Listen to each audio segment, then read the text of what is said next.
Allora, partiamo per questo viaggio. Un viaggio dentro una canzone, per scoprire come l'intelligenza artificiale possa creare musica. Andremo a scomporla, a guardarla da vicino, per capire come un algoritmo possa dare vita a un'emozione. E la domanda che ci guida è proprio questa.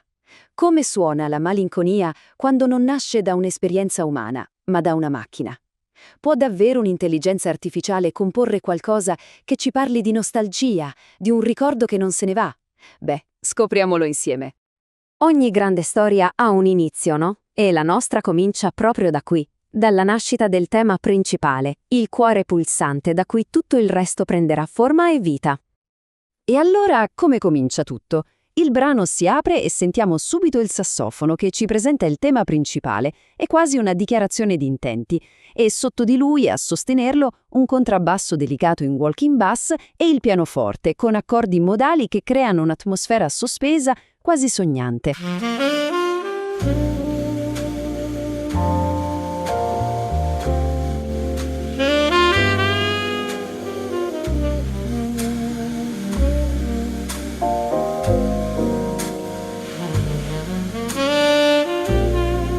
Ecco, pensate a questa melodia del sax come all'anima della canzone. È l'idea centrale, il seme da cui poi germoglierà tutto il resto. Imposta subito il tono, ci porta in un mondo intimo, riflessivo. Ok, il tema è stato presentato. E adesso? Adesso le cose si fanno più interessanti. Gli strumenti iniziano a parlarsi, a creare una vera e propria conversazione musicale. Il tessuto sonoro diventa più ricco, più complesso. E qui assistiamo al primo vero e proprio dialogo. L'intelligenza artificiale fa una scelta curiosa, direi. Mette a confronto due voci molto diverse, il suono quasi etereo del flauto di Pan e quello caldo, avvolgente del sassofono. Sentiamo come si intrecciano.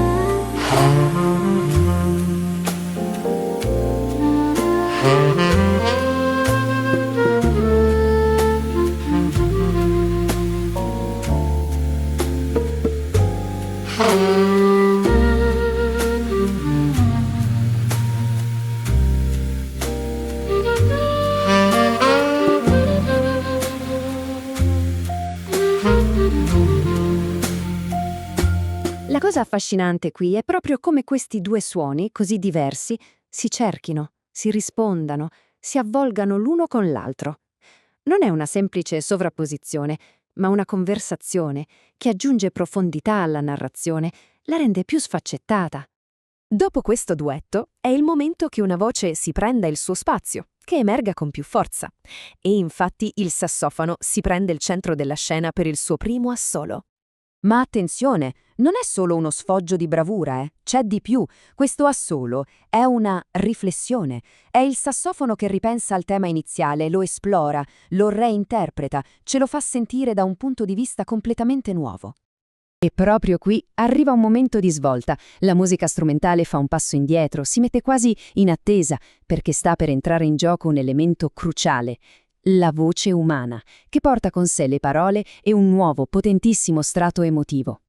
Prepariamoci ad ascoltare, perché è qui che la storia prende davvero voce. Il sentimento che finora era solo suggerito dalla musica, adesso diventa esplicito, raccontato. Le parole dicono: «La tua ombra indugia, chiudo gli occhi, ma tu non vuoi svanire». Sentite che immagine potente? La solitudine, un ricordo che si rifiuta di andarsene, che rimane lì, anche a occhi chiusi. Ed è proprio la voce a dare corpo a questo sentimento. L'interpretazione non è solo un cantare le parole, ma un incarnare l'emozione. La voce diventa l'eco stesso di questo ricordo persistente. Dopo un momento così intenso, così cantato, la musica strumentale si riprende la scena.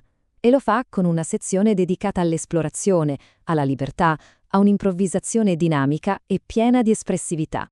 Entriamo in un capitolo dedicato all'improvvisazione pura, a un dialogo ancora più profondo e libero, e i protagonisti questa volta sono il flauto di Pan e il pianoforte. Immaginiamocelo come un momento di libertà totale. Gli strumenti vagano nel paesaggio sonoro della canzone, esplorano nuove armonie, e chi torna sulla scena? Proprio lui, il protagonista dell'inizio. Il sassofono è di nuovo al centro dell'attenzione, per un secondo assolo, e questa volta l'intensità è ancora maggiore. Fateci caso, le frasi sono lunghe, le note tenute. Non è una scelta casuale, è un modo per trasmettere un senso di struggimento, un'emozione profonda che quasi ti toglie il fiato, che si prende tutto il suo tempo per esprimersi. E siamo arrivati al culmine, il cuore emotivo e testuale della canzone, il momento che probabilmente rimane più impresso, quello che cantichiamo senza nemmeno accorgercene, il ritornello. È qui che il messaggio del brano ci arriva dritto, forte e chiaro, con una forza quasi disarmante. Sei la canzone che ancora mi perseguita. Wow, fermiamoci un attimo su questa frase. È una metafora potentissima. Il ricordo non è più solo un pensiero, diventa una melodia ossessiva, qualcosa da cui è impossibile scappare. E non è geniale? Il ritornello stesso diventa quella melodia che non svanisce, che ci perseguita, proprio come il ricordo descritto nel testo. La forma e il contenuto qui sono una cosa sola. Ogni viaggio ha una fine e anche il nostro racconto musicale si avvia verso la conclusione. Vediamo come la musica sceglie di congedarsi, di chiudere il cerchio in modo dolce e graduale. La parola chiave qui è dissolvenza. Niente si ferma di botto. Il contrabbasso tiene una nota che sfuma via, le percussioni e il piatto ride diventano sempre più fievoli, fino a scomparire. Ci lasciano con una sensazione di chiusura serena, quasi rassegnata. E così il nostro viaggio finisce. Abbiamo visto come una serie di scelte, di note, di dialoghi e di parole possa costruire una narrazione emotiva davvero complessa. La malinconia che abbiamo sentito nasce da una struttura precisa, pensata, e questo ci lascia con un'ultima domanda. Se un'emozione si può costruire nota dopo nota, dove finisce il codice e dove inizia l'arte?